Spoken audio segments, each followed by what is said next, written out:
reached a quorum here, so we might as well get started.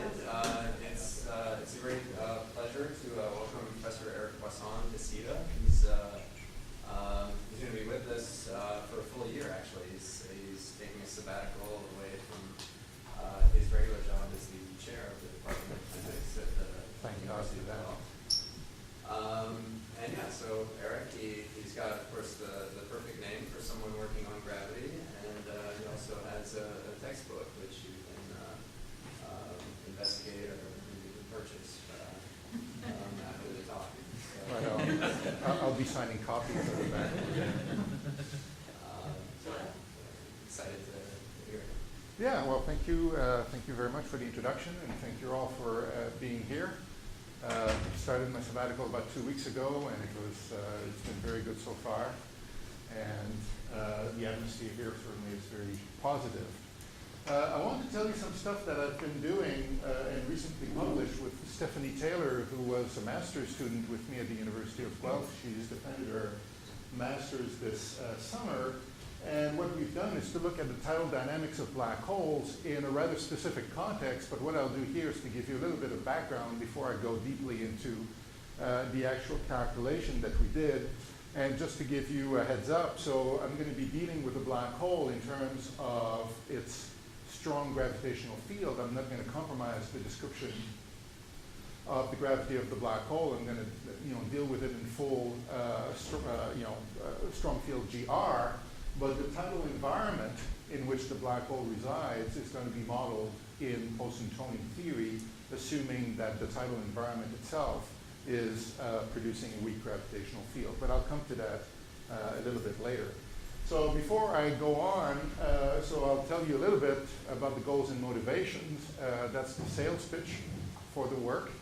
So I'll give you the sales pitch in a moment.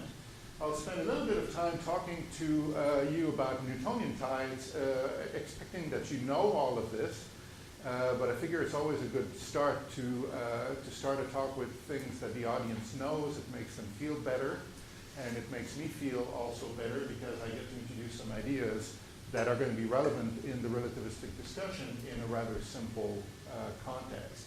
So we'll do that first, then I'll go into the issues that are faced when you go from Newtonian theory to full GR theory, and then I'll go into more meaty aspects of the work, talk about the black hole zone, post-Newtonian zones, derivations of tidal fields and equations of motions and various things like that.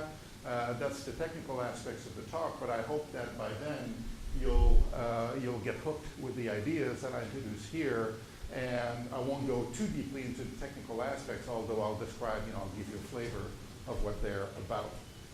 And then, hopefully I'll have time to finish all this and conclude in the end. So here's our goals and motivation for this work. Okay. So what do we do?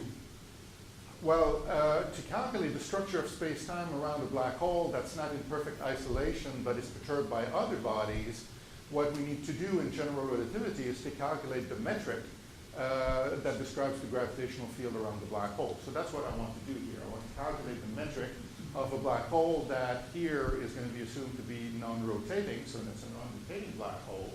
And I want to describe the metric of that black hole when it's not in perfect isolation, as I said before, but interacting with other bodies that are exerting tidal forces on the black hole. Do you want to come in, sit down? Or you're looking for a way out, right? I'm going to be assuming that the bodies out there that are exerting the tidal forces on the black hole are weakly gravitating. So each body could have a strong gravity, but the mutual gravity between the bodies or between the bodies and the black hole is going to be assumed to be weak in this talk. And the way it's done is to simply, do two calculations. The first calculation is where you calculate in fair generality the metric around any distorted black hole, and then you calculate the metric that is produced by the other bodies, the ones that are mutually, weakly self-gravitating, and then you match the two descriptions in a domain where each description is appropriate, and it's the matching that brings you the full information, allows you to deal with the nonlinearities of the problem and various things like that, and that's how you do the work. The nice thing about this is that, well, on top of giving you a better understanding of tidal dynamics of black holes, is that you have a tool to do things that could be useful to other people. And for example, that's the kind of thing, that's the kind of construction that could be used in the future to construct numerical, initial data for numerical evolutions of black holes. That's an idea that's been out there in the literature. It's had a little bit of play, but not much in terms of concrete applications. But I think it's an interesting idea if you want to start a numerical evolution with initial data that already is pretty close to the physical situation involving black holes or other bodies that are tidally interacting, and a metric that would contain the right amount of initial radiation and all of that. Samaya has done some work along those lines in the recent past, and this would be a continuation of this program, and I think that has the potential of doing useful things for numerical relativity. Another aspect of the work that I find very fascinating is this idea of calculating the tidal heating of black holes, and that's just one way of describing the absorption of gravitational energy by the black hole, gravitational energy that's produced by the gravitational interactions with the other bodies. So the black hole can increase in area, can increase in mass, without matter crossing the event horizon. That can happen purely on the basis of gravitational energy flowing across the event horizon, and for reasons that I'll try to explain in a moment, this is a phenomenon that you can call tidal heating, and have good reasons to call it tidal heating. So that's the growth of the black hole that is produced purely from the tidal interaction that doesn't come also with a flow of matter. Tidal heating is a small effect. It's a small effect that can have a measurable impact in gravitational wave signals. I'll come to that in a second. But what's fascinating also is that it's a small effect that may have been seen already in numerical simulations of black hole mergers. It's a very small effect. What typically people hope to see in numerical simulations to test the accuracy of their code is a black hole mass that would stay purely constant in the course of the evolution.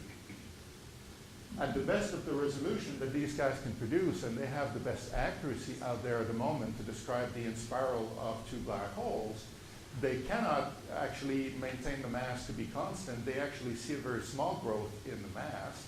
And the beauty of this is that, well, while they might have thought that this is an artifact of poor numerical accuracy, it's in fact an artifact of very good numerical accuracy, because probably what's happening is that they're modeling very accurately the tidal heating of the black hole, produced by the tidal interaction. So it's not conclusive, so that's why I'm using sort of careful language here. But tidal heating of black holes is a small effect that could be in the future used for measuring for calibrating the numerical simulations, make sure that they are as accurate as they can possibly be. Did you have a question? Sorry, could it not also be because of the fact that you've got boundary reflections of the boundary conditions of your finite computational grid that you might Right. see? So there are other issues. So assuming that you've solved all of the boundary issue problems, and assuming that you have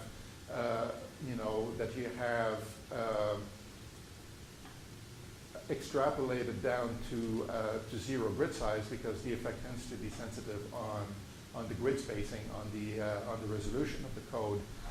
This is an effect that should still survive, and according to the best runs that they've done, they still see an effect. Whether they really see tidal heating, well, they wouldn't make that claim. And Harold Pfeiffer, who I guess is known to this audience, is certainly not willing to make strong claims about this, but they're working toward making that a reliable calculation. The idea of tidal heating, where it might impact gravitational wave measurements, is along those lines over here. This is part of the energetics of a binary system. So the energetics, has essentially three main pieces in it. One is simply the orbital energy of the system. Say we're talking here about a binary system of two black holes. There's orbital energy, there's radiated energy, the system emits gravitational waves, and most of the energy is radiated to infinity. But part of the energy is actually going down the holes. That's the tidal heating. So tidal heating participates in the energetics of the problem. And if you want to monitor the rate at which orbital energy changes in the course of the evolution, you have to take that into account. This automatically has an effect on the phasing of the wave, which is essentially a way of tracking the frequency, the orbital frequency of the binary system, and the orbital frequency, of course, depends on the orbital energy. So, so essentially, that's just the logical chain here says that if tidal heating is part of the energetics of the phenomenon, this will have, at least in principle, a consequence on the phasing of gravitational waves. And the claim is that, well, when you work through the numbers, the effect actually has measurable consequences. Not for LIGO-type sources, but for sources involving, small mass compact stars going around supermassive black holes, the types of sources that would be relevant for a LISA-type detector. Anyway, so part of the work then is to try to come up with better understandings of all of these things in the context that I'll describe later on. So, as I go into the talk, let me start slowly and talk a little bit about Newtonian ties and introduce some of the themes that will come back in the context of the full relativistic calculation. So let's assume that, okay, we have a non-rotating body. I'm not going to put rotation into this body to keep things very simple, and that's what I want to do for the black hole later on as well. I'm going to assume that this non-rotating body, if it were perfectly isolated, would be perfectly spherical, but I'm going to perturb that by letting it interact with other nearby bodies. If it were, in perfect isolation, the gravitational potential outside that body would be, that of a sphere. And here I have to apologize. I'm using this bad habit of relativists to set the gravitational constant equal to 1, so I'll do that throughout the talk. So this is g times the mass of the body divided by the radius. That's the gravitational potential of the body in perfect isolation. I'm taking this body, I'm putting it in a tidal environment, which may consist of one external body, or two, or three, or n, or something like that. I don't care to specify that for the time being. I'll just say that there's some external potential created by those other bodies, and it's this external potential here that describes the tidal environment, and will then perturb this body and will deform it a little bit away from perfectly spherical shape. And that's precisely the questions I want to ask here. What is going to be the body's response to the applied tidal forces? If I know this, then I can answer the second question, which is, well, what is going to be the gravitational influence of that deformation? So what is going to be the new version of the gravitational potential for that body? And then I can study, the orbital dynamics of that deformed body and things like that, and answer the third question, which would be, well, what are the physical consequences of that tidal interaction? So here I can ask those questions and come up with answers in Newtonian theory. Later on, well, I'll ask the same questions and provide answers in general relativity. So let me go into the description of this. And, well, there's some equations here, but nothing too difficult, I hope. What I'm going to be assuming here in Newtonian gravity, and also in the case of the black hole, is that I have a body whose size is small compared with the distance to the other bodies. And that produces a weak tidal interaction. And under those conditions, what I can do is to take my external potential, which is going to be expressed as a function of distance away from the center of mass of my body. And what I can do is to just do a Taylor expansion of the external potential to zeroth order, to first order, to second order, and I can continue to all orders if I wish to, but I'm going to be happy to stop at second order, in order to take something which might have been very complicated and reduce it down to something which is very simple and perfectly adequate to describe the situation in the case of weak tidal interactions. So what do I get? Well, I get the value of the potential at the center. That's at the center of mass of my body. And I don't care about this because that has no role. It's just a constant offset for the potential.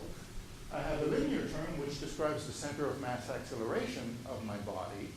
And if I'm working in a moving frame, moving with the body, I don't particularly care about this, so I won't consider that.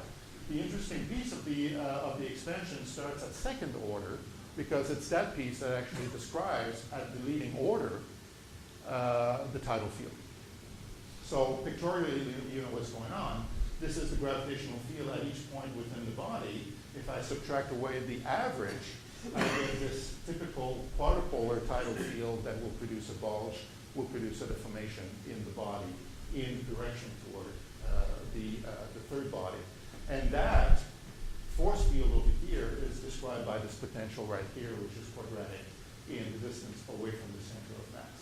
And all of the information I care to retain about the external potential that describes my tidal environment is this second rank tensor over here, this matrix, curly EAB, that is constructed from second derivatives of the external potential. And for all practical purposes here, that's all the information I need to know about the tidal environment. It's all contained in here. And in fact, the beauty of this description is that, well, this is the only thing. So I can proceed in all generality, or, in as much generality as I wish to have here, purely in terms of some formal, second rank tensor. It's a symmetric matrix that carries all of the information that I need in order to do the rest of the calculation without having to specify this any more precisely. In other words, I can proceed with answering all the questions I posed before with a general tensor that I can specify if I wish later, but I don't have to specify it in order to answer all of my questions. So in other words, I can treat this to be very general. That contains all of the information I really care about concerning the tidal environment. So it's really the main ingredient into tidal calculations. That's true in Newtonian theory. In the GR context later on, this is something that's going to be, that's going to be constructed in terms of the Riemann tensor outside of my body. That's what's going to replace this construction here in terms of two derivatives of the Newtonian potential. Okay, so basically the point I was trying to make here is that I can specify this if I wish and compute that, or I can just do all my calculations involving this general tensor and only specify it when I'm interested in certain applications at the end of the calculations. That's what I'm doing. Riemann tensor in general case or for weak gravity case? This is weak, so this is Newtonian gravity, Sure, weak but tidal when you said interaction. Riemann tensor, you mean, Sorry?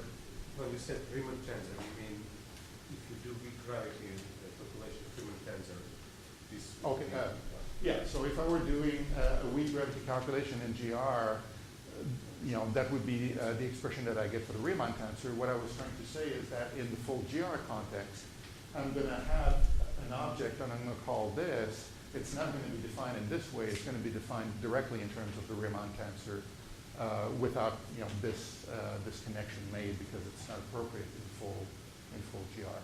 That will come later. So it's really the deviation of geodesics. That's right.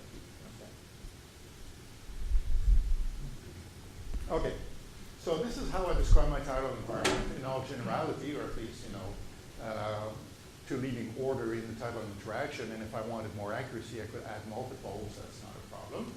It's going to be described by a quadrupole tidal moment.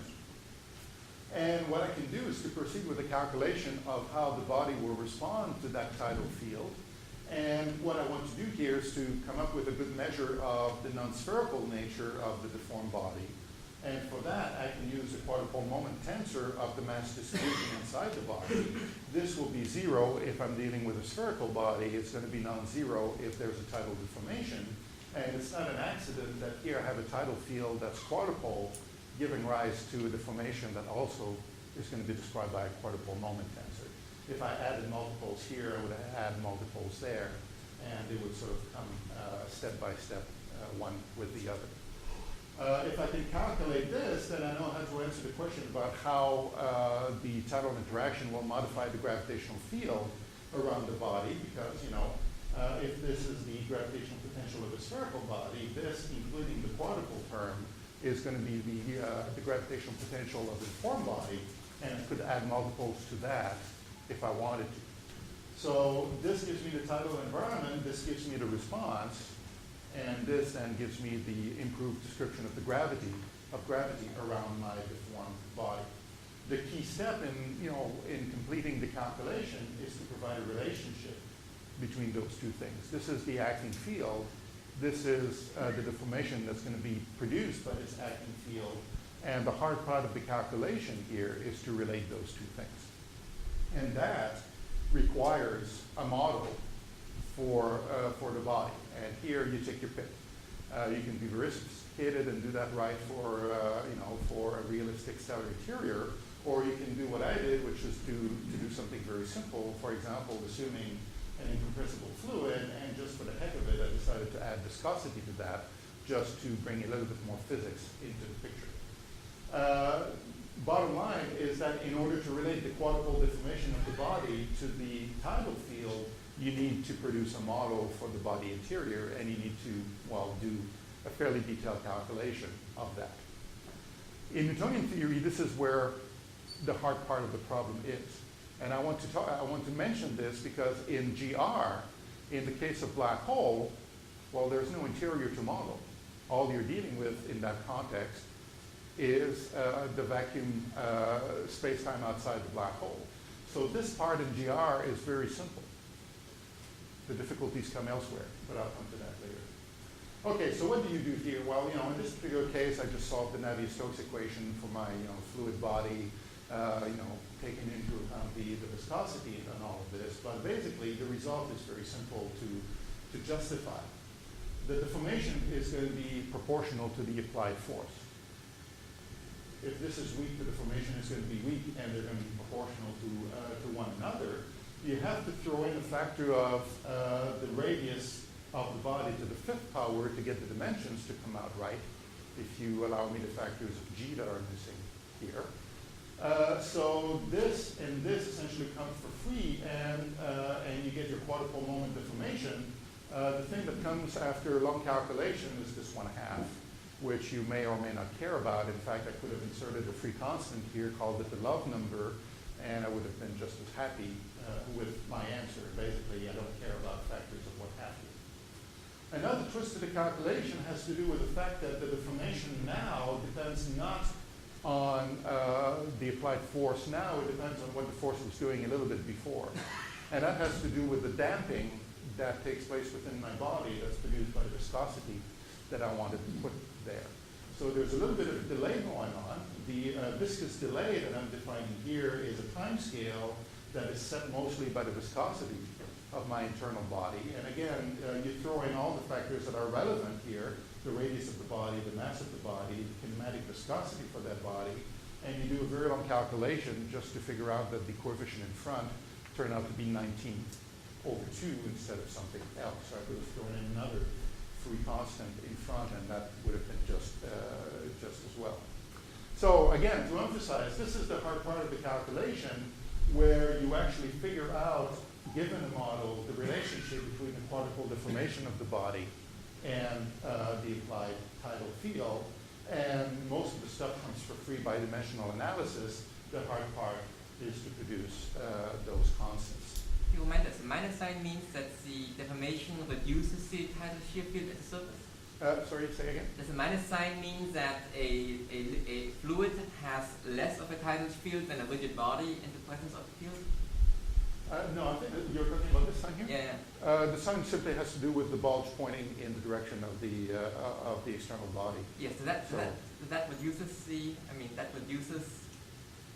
effective tidal shear measured at the surface as compared to that of a rigid body? An elastic body, I think. Or increase? I have to think about this. But I mean, in my mind, it's just a way of telling you where the bulge is supposed to be. So it produces an oblate structure in the direction of the external body, as opposed to doing the other way around, which would. It has to do with Chaplier's principle. Adiabatic would turn on the tidal field. The system has to respond to minimize its effect. Right. Okay. So let me move on then. So this is what happens, in Newtonian theory. And in terms of investigating the physics of this, I could have talked about particle orbits around the deformed body and things like that.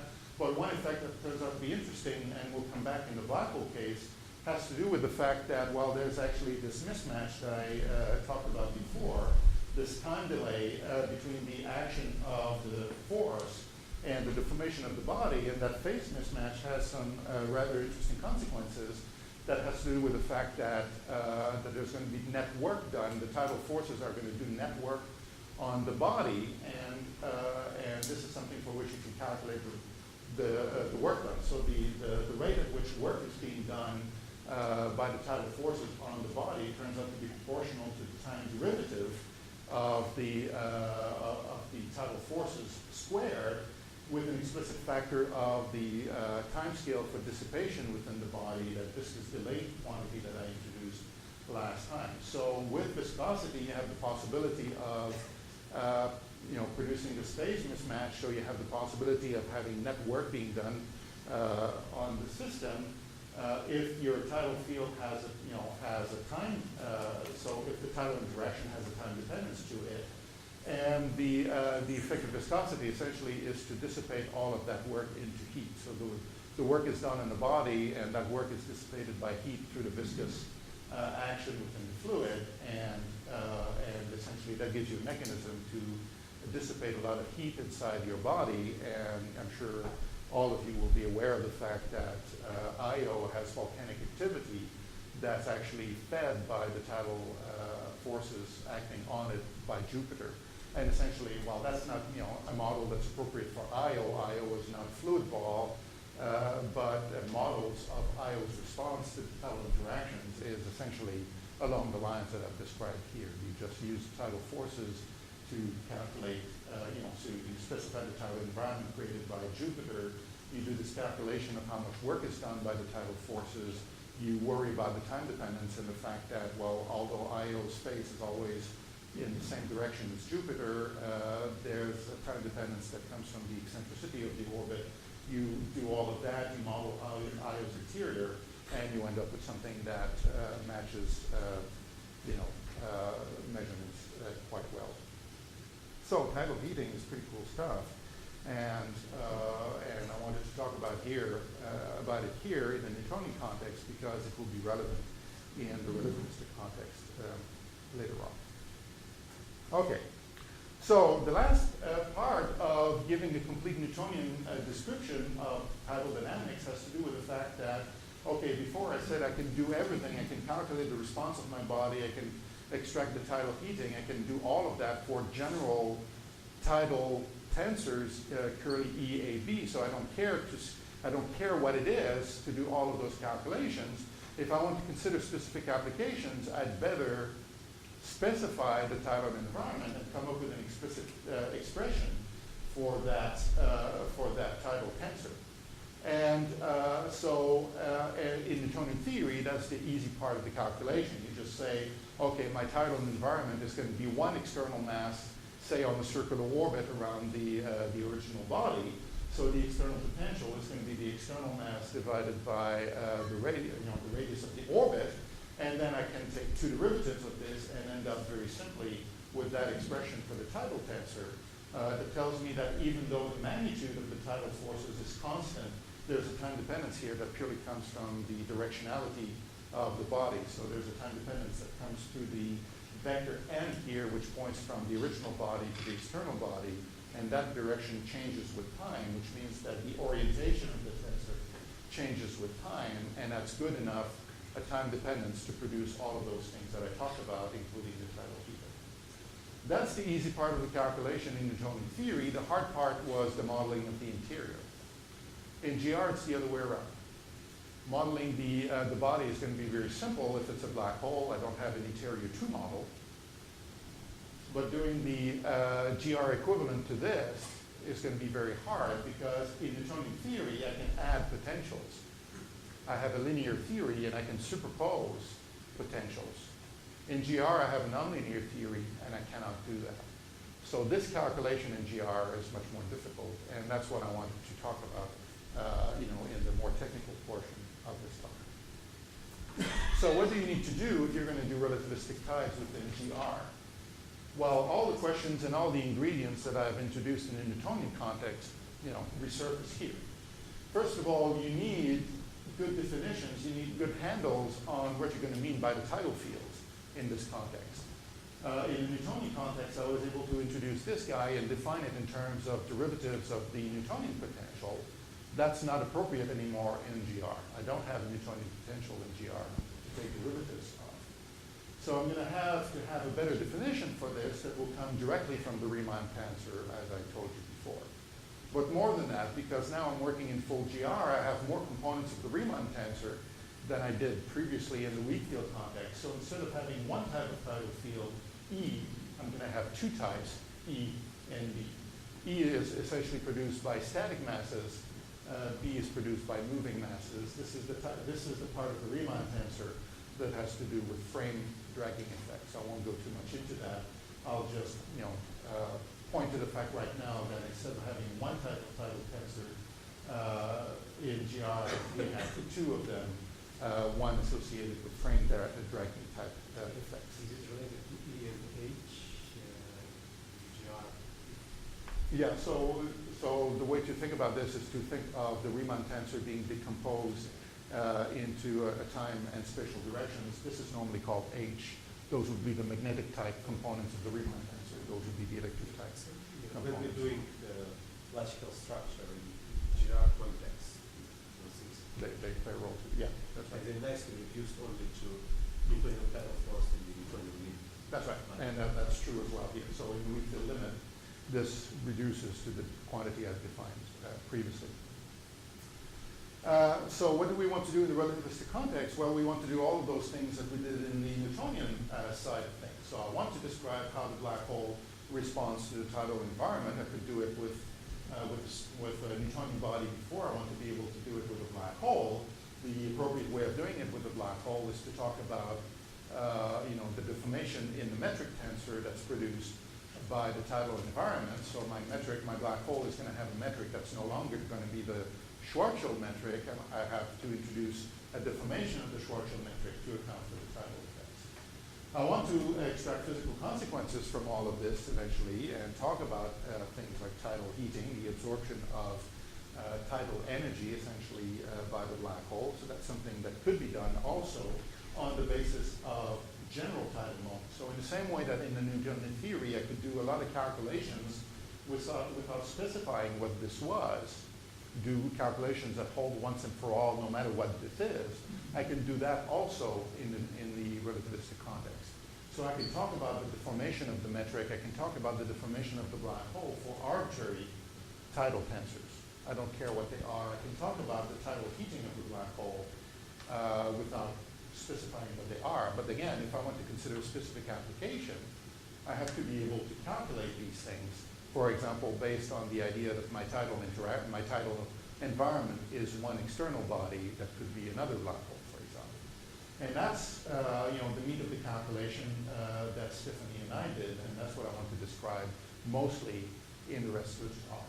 How to calculate this in full general relativity, knowing that you cannot simply add metrics to form solutions to the field equations. You have to account for all the nonlinearities of the field equations. That's the hard part of the calculation.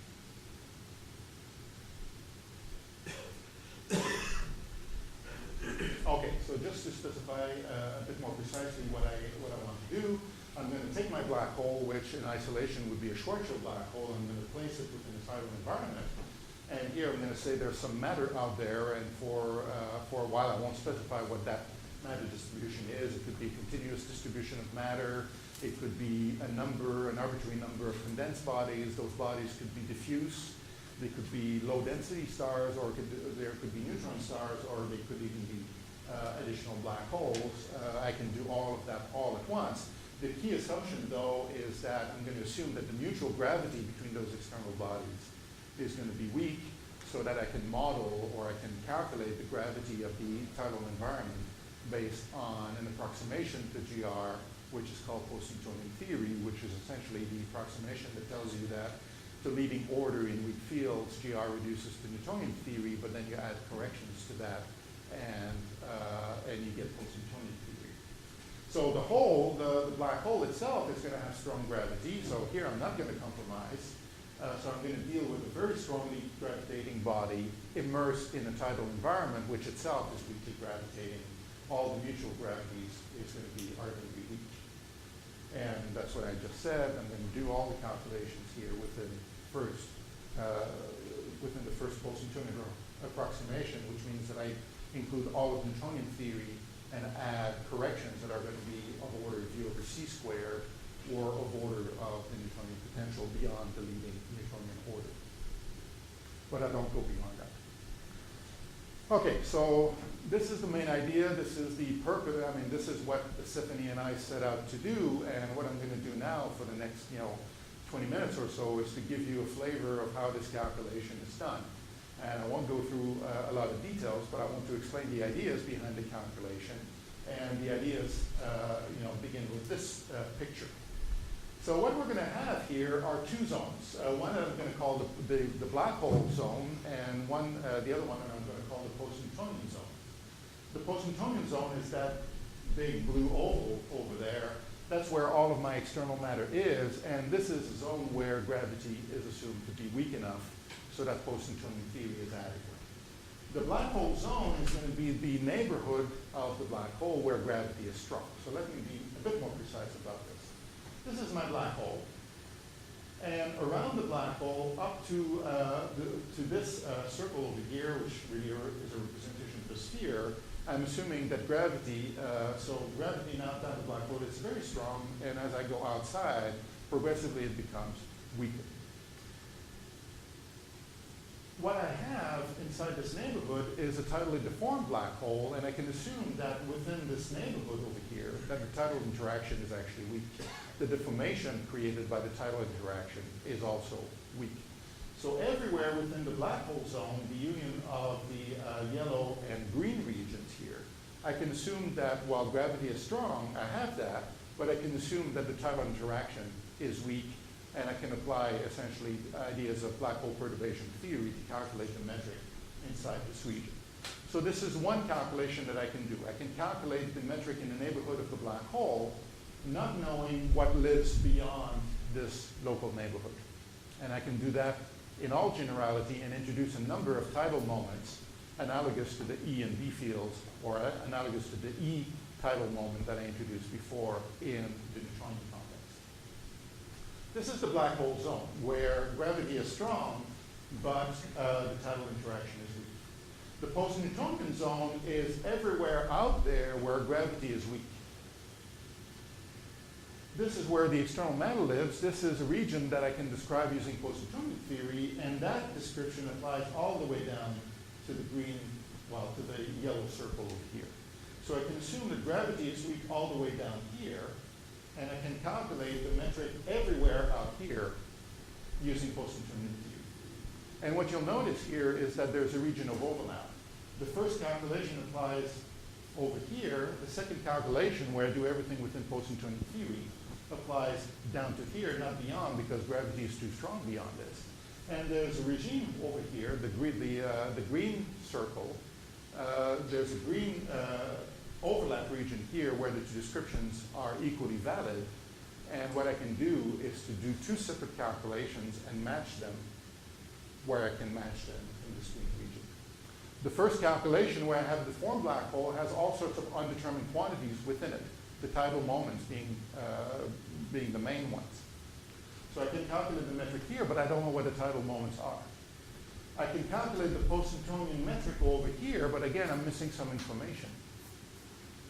By matching, I find the missing pieces, and I have a complete global description that now applies everywhere in the combined zones. And in this way, by matching, I can actually determine the tidal fields acting on the black hole. That's the main idea. That's really the most important part of the talk. After that, it's just a bunch of technical details. So let me focus in on the black hole zone just a bit more precisely. So I've changed the colors here. So this is the post-Newtonian domain. And this is the black hole regime. This is the black hole itself. This is the black hole zone in which the tidal information is guaranteed to be small. And what I have in this region, independently of what lives beyond that region, is a description of a tidally deformed black hole. In here, I'm assuming that there's no matter. So what I have to do here is to construct a solution to the Einstein field equations that's going to reduce to Schwarzschild in the limit of no tidal interaction. But before I take the limit, we'll incorporate the tidal interaction, but what it's going to be it's going to be a valid solution to the vacuum field equations. It's going to be vacuum because there's no matter in here, and it's going to be, something beyond the Schwarzschild solution because it will account for the possibility of a tidal deformation. And that's the solution that I'm sort of displaying here. So if I'm looking at the time-time component of the metric, you'll notice on the first line something that looks like the Schwarzschild solution, except it's expressed in a slightly different coordinate system than you're used to, but this is precisely the Schwarzschild solution.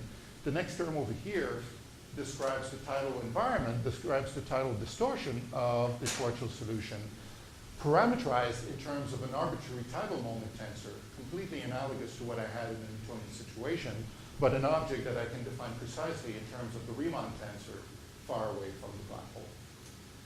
This is the metric that describes a deformed black hole, except I don't know this. This is the time-space component of the metric. Again, so there would be no component, this component would be 0 for the Schwarzschild solution, but here it's not 0 because of the tidal interaction. And the tidal interaction here is parameterized in terms of this arbitrary B tensor, which I don't know yet. So basically what I can do here is to form a fairly general solution to the Einstein field equations in the black hole zone, but I have to parameterize it in terms of unknown functions, and those functions I cannot determine them by solving the field equations purely in this neighborhood. Those are the functions that specify my tidal environment, and if I want to specify that, I have to go beyond this domain. I have to include information from the rest of the world, and it's the matching that will produce the missing information, will determine those quantities. So the horizon will not be spherical symmetrical. No, the horizon is deformed as a result of the interaction. And this, the region, there are two asymptotics overlap. Strong plus perturbation and post-Newtonian. It's again will not be spherical symmetrical. No, that's right. So the matching takes place over a finite domain. I'm not matching over a surface, and I'm matching functional forms or in a thick volume that doesn't have a specific shape beyond having this sort of topology that I described before. Yep. So the boundaries of your cells are solid the calculation, or you know them a priori, like where they match? They're very loosely defined. So I know that this I cannot push too far because if I push it too far, I would have to account for additional terms in the tidal expansion. So I stop it there. And the post-Newtonian calculation that I'll describe next has to push, can be pushed, somewhat close to the black hole, but then I know that if I push too close, gravity is going to be too strong for that. And basically what I have to do is to just make sure, and I can recognize this by looking at all the information that I got, make sure that there's actually an overlap between the two descriptions so that I can match in the overlap. But as long as I have a clean separation of scales, in the sense that I won't specify right now, I can always do that. So it's really a game of matched asymptotic expansions. Played here like it's played in many other areas of applied mathematics. Where does this boundary come from? Is that the most general solution to Einstein's equation that's static and quadrupolar, or is that? Yeah, so the statement would be that I'm doing an expansion here in terms of the tidal interaction strength. So I'm making a statement about the strength of the interaction and how fast they move. So the time dependence here is allowed, but it has to be slow. And beyond that, essentially, it's a general static quadrupolar perturbation of the black hole. And this is something that I've become an expert at doing. I can add multiples, I can add time dependences, time derivatives, I can add nonlinear terms to that. So I have a pretty good handle on how to calculate in all generality like this in parameterized form the most general metric that will describe a tidally deformed black hole. So this is where this comes from. I see. And so things like 1 over m1 over r bar squared, the fact that it's a square comes from solving Einstein's equation. Yeah, that's right. It comes from the field equations. Yeah. Okay, so let me say, so this is just a complete thought. So the tidal perturbation of my black hole is parameterized in terms of unknown quantities, which I can sort of relate to the Riemann tensor, asymptotically away from the black hole, but quantities that I cannot calculate directly by solving the field equations only in the neighborhood of the black hole. In order to pin this down, in order to determine the tidal environment, I have to specify the tidal environment, and I have to do the rest of the calculation. do the field equations restrict the forms of those two tensors at all? Or?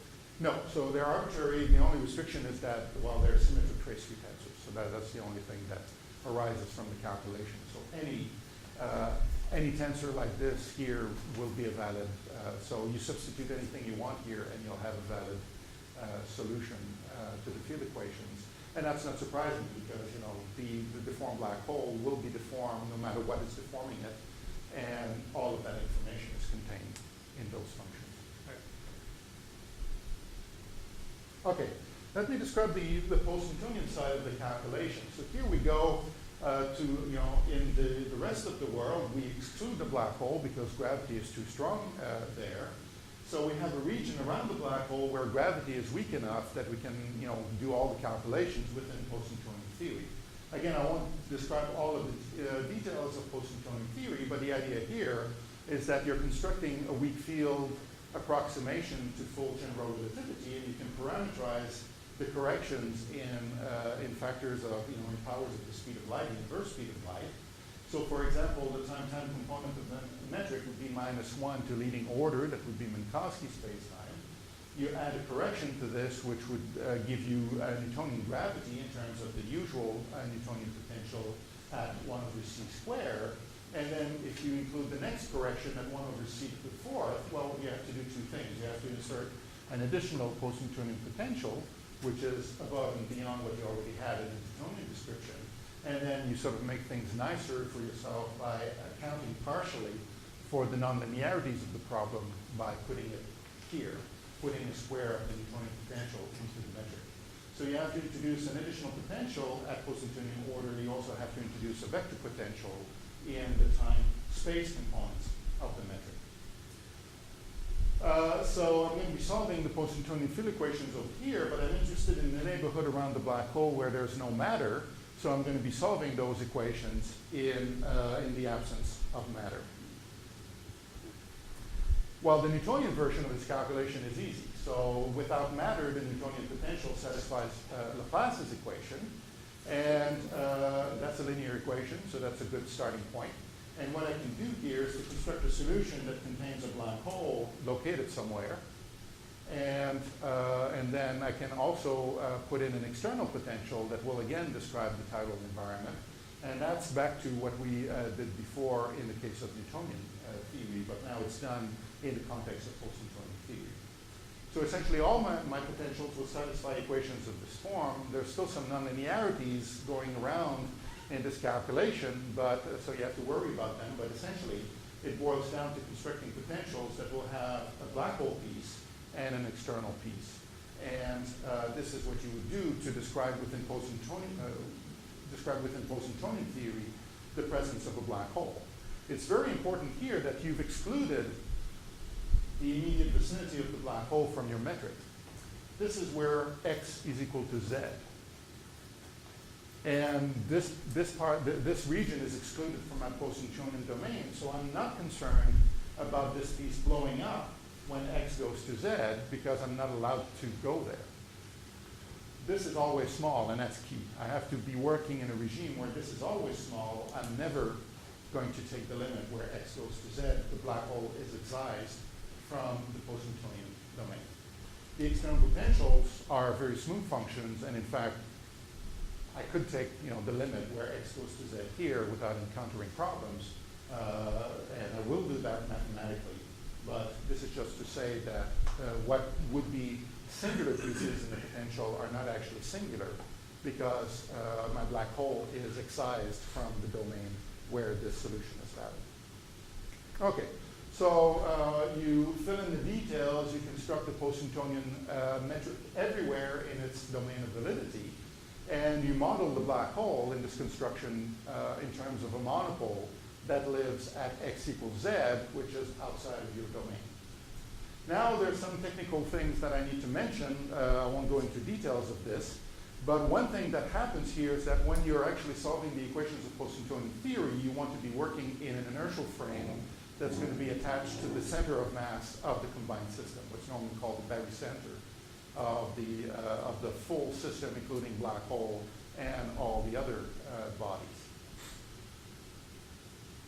But when you want to match this metric to the metric of the black hole, you have to account for the fact that the metric of the black hole is expressed in the neighborhood of the black hole, but the black hole is moving relative to the barycenter of the post-Newtonian dimension. So one major technical hassle that has to be done in this calculation is to take the post-Newtonian metric and boost it up to the moving frame of the black hole. Because if you were not to do that, you would have a metric in one coordinate system for the post-Newtonian bit, you would have the black hole metric in some other coordinate system for the black hole bit, and there would be no way of matching them directly because they would be two metrics in two different coordinate systems that should not be matched together. So in order to do the matching, you have to do the boosting, and there are good physical reasons for doing that. You want to be sure that when you calculate tidal fields, you're actually working in the moving frame of the black hole. Well, there's a lot of literature on this, so we learned all of that, and I won't bore you with the details. This is just to say that, being in a context of post-Newtonian theory, you can express a coordinate transformation between, for example, barycentric coordinates and black hole coordinates in terms of an expansion in powers of inverse c. So you have an expansion for the spatial coordinates. You have an expansion like this for the time coordinate, and all of those functions that appear here and here are all things that are partially constrained, but again, there's a lot of free functions here that need to be determined along with everything else in this calculation. There's a lot of free functions available, floating around here because each side of the calculation is missing some pieces. And it's only when you work it all out completely and do the matching that everything falls into place. And it's rather beautiful the way it does. It happens. So, you have the post-Newtonian metric. It's been boosted to the frame of the black hole. You have two metrics that now live in this overlap region that's shaded here. So you have the black hole metric that comes from the inside out. You have the post-Newtonian metric that comes from the outside in. They're expressed in the same coordinate system that moves with the black hole. And they have to have the same functional form in the overlap because you're constructing two metrics to describe exactly the same physical situation. So they must match, and the matching, if it's going to be done consistently, will reveal all of the missing pieces of information that each side of the calculation had. So what happens when you actually do this? Well, one nice thing that comes out of this is that, well, remember I said that the black hole was modeled as a monopole in the post-Newtonian metric. That seemed like an assumption, but it's not an assumption, it's a result. So the black hole has to be a monopole as viewed from the post-Newtonian domain. There's no other possibility. And the reason why I'm calling attention to this is that I thought that a black hole that's moving in the barycentric frame would be Lorentz contracted in the direction of motion and might look deformed and might acquire a multiple structure that comes from Lorentz contraction. That doesn't happen. And I've asked my post-Newtonian friends to explain that to me, and they say various things that I don't understand. So I don't understand why that is true, but it certainly comes out of the calculation that the black hole in post-Newtonian theory is a monopole and nothing else. The matching determines everything that's unknown about the coordinate transformation. Everything gets pinned down, and in particular, it tells you how the black hole is moving in the barycentric frame. So what you have here is a very clean technique to generate equations of motion for an extended body in general relativity. And that's an old idea. We just reproduced previous results here, but it's just beautiful the way it comes out. When you try to derive equations of motion in GR, you end up with various difficulties. For example, if you're dealing with material bodies, you have to do things like define the center of mass for a finite body, and that invariably incorporates choices and ambiguities and things like that. If you're dealing with point particles, well, if you try to do nonlinear post-Newtonian theory with point particles, you end up with regularization issues and things like that. This is a very clean way of doing things with black holes, without matter, without singularities, in a very clean way that spits out in the end the standard equations of motion in what I would claim is the cleanest derivation that's ever been produced. And on top of all this, the goal that we had, you get concrete expressions for the tidal fields at long last. Okay, so here I'll go very fast because I've been going on for a long time, but this is the sort of expression that you get for the acceleration of the black hole as viewed moving in the barycenter frame. To leading order in the post-Newtonian expansion, you get the gradient of the Newtonian potential, not surprisingly, that's the Newtonian acceleration. And then you get a bunch of corrections at post-Newtonian order that comes from post-Newtonian potential, the vector potential, it comes with terms v squared times the gradient of the Newtonian potential. All of those things that should appear at post-Newtonian order are there, and that is the black hole version of what has become known as the standard EIH, Einstein, Infeld, Hoffman equations. And as I said, the derivation of this result is as clean as it gets, in my opinion. You get similar things for the tidal fields. Remember what the tidal fields were, the tidal moments were in Newtonian theory. There's a minus sign here that was inserted for conventional reasons. But at Newtonian order, the tidal moment was precisely equal to two derivatives of the external Newtonian potential. So you get that from the PN calculation, but you get all of the post-Newtonian corrections as well. So in addition to having derivatives of the Newtonian potential, you have two derivatives of the post-Newtonian potential and everything else that should appear at post-Newtonian order. And here also have an expression for the magnetic type tidal moments as well. All of that comes out of the matching calculation, and that is, what you need to do in order to specify the tidal environment in terms of what the post-Newtonian metric contains. So V is the velocity? The velocity of the black hole in the barycenter frame. So that's a big long expression. It's not terribly interesting. This is just me proving that we did the work. I think I can show you some additional results that bring out some interesting features. Those are various components of that tidal tensor that you get when you specialize the post-Newtonian environment to contain one external body on a circular orbit. So what you get is the usual scaling that the tidal fields depend on the external mass divided by the radius, the distance cubed. What's interesting is that at post-Newtonian order, you lose the fact that the tidal field, that the tidal forces depend only on the external objects. The tidal field depends not only on M2, which is the external mass, it depends also on M1, which is the mass of the black hole. The nonlinearity of the field equations give you the notion that the tidal fields acting on this body depends on the mass of that body, not just on the external masses and the external positions. So you see that here, you see that here, and you see that in all sorts of places, including the expression for the angular velocity associated with the moving tidal fields, with the time dependence of the tidal field. That also contains a dependence on two masses through this parameter here. So the nonlinearities are rather, interesting, and you have to, of course, handle them very precisely in order to reproduce, all the correct coefficients at first post-Newtonian order. That's essentially saying it's a strong equivalence principle rearing its head. So the self-gravitation binding energy is Sorry, can you repeat? the binding energy of the black hole's gravity as you put it in a tidal field. You're changing it. So is there a way to get at something like a test on equivalence principle in black holes, or maybe even Taylor and our pulsar, whether it's just too weak in that kind of system? Yeah, let me just say again what I think you just said is the fact that what's interesting about this here, and what I didn't tell you, but what's also true, is that if you were to do the calculation of tidal fields for other types of bodies, not black holes, the result would turn out to be the same. So the tidal fields depend only on the mass parameters, not on additional details regarding the composition of the body, and that's a statement of the strong equivalence principle, the notion that the nature of the body doesn't matter in a gravitational or non-gravitational experiment.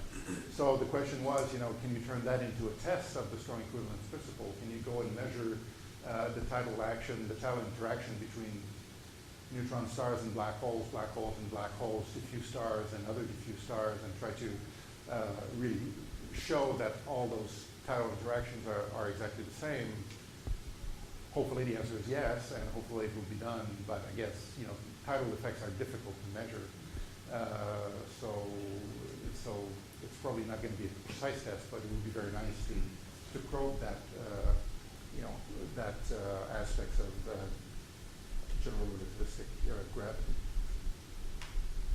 Okay, I'll be very quick here. So a question that I find interesting, as I mentioned before, is the notion that the black hole can increase in mass and size because of the tidal dynamics without there being a flow of matter across the event horizon. I have a very general formula that tells me, in terms of arbitrary tidal fields, what the rate of tidal heating is going to be, and CITA the 15th over there will tell you that it's a small effect, and I would have to convince you that it's actually measurable in some circumstances. It is a small effect, but the point is that I have this very pretty general formula that's very reminiscent of what I showed you before in the Newtonian physics of tidal heating, where an expression like this arose from the rate of work done by tidal forces around a viscous Newtonian body. I have exactly the same result, or almost precisely the same result in full GR in terms of those tidal fields. Here I have the E fields and the B fields contributing. But if I don't have a way of computing this, I don't know what the message of this equation is. I don't know what the content of that equation is. And the purpose of the work partly was to calculate these things and then make the substitution into the general formula to get something much more concrete in terms of the rate of tidal heating of black holes. And that's a formula that I think could be soon tested against the best numerical simulations involving the merger of two black holes. There? Sorry? This is the mass of black hole changing. Yeah, so this is the mass of the black hole relative to some measure of time. R, so I'm talking here about a binary system in circular orbit. R is the radius of the orbit in some, in harmonic coordinates, which is a specific coordinate system. So you get the scaling in the mass ratio here, m is the total mass, and you get the scaling here in the orbital velocity. It's very small. It's almost discouraging, but it's actually, as I said, measurable. How does this compare to the radiation, like in the same units? How that's the E dot from gravitational radiation? Right, so this is V over C squared to the 18th power, and radiation would go as the 10th power for circular orbits. So you're 8 powers down, which is small. So that's why I'm not talking about LIGO type sources. If I'm talking about a supermassive black hole and a small object going around it, in that case, the orbits can be strongly relativistic, and this, the orbital velocity compared with the speed of light is actually a very sizable fraction. So in those situations, we can crank up those numbers to make them meaningful, and that's that's the interesting regime for tidal heating. So you think if you put a small black hole in an orbit around a big black hole, you can make this be bigger than the gravitational radiation? No, it's never going to be bigger. Here you're suppressed by factors of the mass ratio. But you can make it big enough so that over a full inspiral, you can actually see some significant phase difference between the two evolutions. It's not a big difference, but it's it's a measurable difference. Maybe a couple of days over a period of 1 year, something of that order. Is one of the ways of understanding this effect that the black hole itself is capturing some fraction of gravitational radiation? Right. Yeah. So that's the way. The reason why it becomes big when the orbit becomes compact is That's right. because of cross section. Yeah. That was the standard view of looking at this phenomenon until Kip Thorne and his students started to look into this, and until I decided that the tidal heating interpretation was much better. So you can view the rate of increase of the mass as a gravitational wave absorption phenomenon, but what really floored me is the close analogy between this result and Newtonian tidal heating result. And in fact, you can think of this and recognize that there's nothing wave zone-like about this phenomenon. All of this takes place within the near zone. There's nothing particularly radiative going on, just as in Newtonian physics, and therefore you may choose not to be too surprised about the closeness of the results if you think of both in terms of tidal heating as opposed to one being tidal heating, the other one being gravitational wave absorption. So for that reason, I tend to emphasize tidal heating, but that's the sort of thing that tends to generate a debate when you talk to relativists about It's like this. energy of interaction. Sorry? It's like energy of interaction. Yeah, that's right. It's an exchange of energy in all cases. Yeah. The heating algorithm is a bigger body here. Sorry? It's the bigger body that gets all the heating, is it? Well, yeah, I was focusing on, right, so the bigger body, but yeah, that's right. So you have, yes. Is that the case for Jupiter Io? I mean, in the Jupiter Io heating, is Jupiter getting more of the heat than Io, or is Io getting all the heat? So I think Jupiter gets a lot of the energy, but I don't think you notice the effect because it's so big. it's so big. So what makes Io special is the fact that, well, it's getting a lot of energy for its size, and then you see the manifestation of that. Leighton, did you have a question? Oh, I was just going to, so presumably when the gravitational waves are short relative to the size of the absorbed body, then the gravitational wave absorption picture is more appropriate. And More appropriate, yeah. if But everything I've talked about is done in the context of slow time resolution, therefore long gravitational waves, and therefore all the waves get reflected in that off. regime, doesn't the sort of gravitational wave absorption come kind of not? Well, Sorry? oh no, yeah. Well, that's why the effect is small. I mean, if I were sending a lot of short waves into the black hole, then it would pick up a lot more mass in the process. Okay, so let me just conclude because I think I'm done and I went over time and I apologize for this. Well, here's what we did. So after all the sales pitch and all the background material, the meat of the talk really had to do with understanding that if you want to calculate precisely the tidal interaction of a black hole, it's not enough to work in the neighborhood of the black hole. You have to connect this piece to the rest of the universe, and that can be done mathematically by matching two separate solutions, each solution missing part of the picture, but the matching actually brings it, allows the pieces to communicate with each other, and that's how you generate all the missing pieces of information. It's a beautiful technique. It works really well. The implementation is tedious and difficult, but fortunately you didn't have to see that today. We had to struggle with that. And, we've looked at a bunch of things, including the geometry of the event horizon. I didn't go into that here, but you can look at the deformation of the event horizon produced by the tidal forces and ice and tidal heating and all of that stuff. And in principle, that's a calculation that could be pushed to a higher post-Newtonian order if someone had the courage to do that. It would be much harder, of course, and maybe one day I'll consider it if I have a good student. But for the time being, I was quite happy to finish there, and I'm quite happy to finish now, and thank you for your time.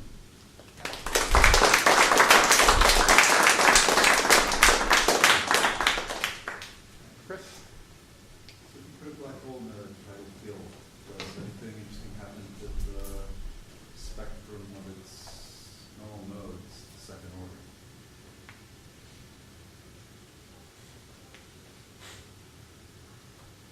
They would be deformed. So the frequencies would be deformed. They would acquire corrections. But you said ringing. I mean, I just wondering if the spectrum you get out. Right. So I think you would see all the frequencies shifted a little bit. And right now I'm trying to think of a way of calculating this. I think it would be very hard because you would almost have to do the simulation, model the waves in the dynamical system involving everything. I think it would be a horrendous calculation, but maybe yeah, it's an interesting question. But yeah, I think the answer is that you will acquire some tidal corrections to the quasi-normal mode frequencies. Yeah, that's good. So in your initial analogy, if I wanted to replace a black hole by a perfect fluid, what would be the radius of that fluid and what would be the viscosity? Yeah, that's a very interesting question. So if you remember the old formula for the rate of tidal work, you had 5 powers of the body radius and 1 power of the tidal delay. Here you have 6 powers of the mass. So take one of those, put it aside, you have 5 powers of the Schwarzschild radius. And the tidal delay essentially is the light crossing time around the event horizon. There's no aspect. That's right. That's the only time scale you got. So the dissipation, the relaxation time on the event horizon is the light crossing So time. it's a maximally viscous fluid of a radius which is, in this case, just a little bit less than the Schwarzschild radius. Is that right? I'd have to think about that. Yep. So if you were to do this calculation for a current black hole, can you think of any sort of external potential that would sort of change the interpretation of the ergosphere or the sort of geometric appearance of this in a very interesting way? I'd love to do this calculation, and I can almost do this calculation, and I've almost done this calculation because one thing you can do to describe the perturbation of a Kerr black hole is to calculate curvature variables. And the tidal fields that I'm dealing with are, very tightly connected to curvature information. They are really, they're really perturbations of the curvature tensor around the black hole. So in more technical language, I can relate these guys to components of the Riemann tensor around the black hole, or relate that to the Tucholsky variables that are used to do Kerr perturbation theory. That brings me some information. So this calculation tells me about the behavior of curvature, the deformation of the curvature tensor around the black hole, but it doesn't give me direct geometric information about the structure of the black hole. What's missing is the link between the curvature information and the metric information, and that's a problem that's been unsolved for since the early 70s. So it's something I wish I could do. I think it would be very beautiful to do that and start talking about the deformation of a Kerr black hole in geometric terms. I don't have access to, I don't have the tools to solve the problem. I can talk about everything else. I can talk about the tidal heating of a Kerr black hole. I can talk about the spin up or spin down of a Kerr black hole due to tidal interaction.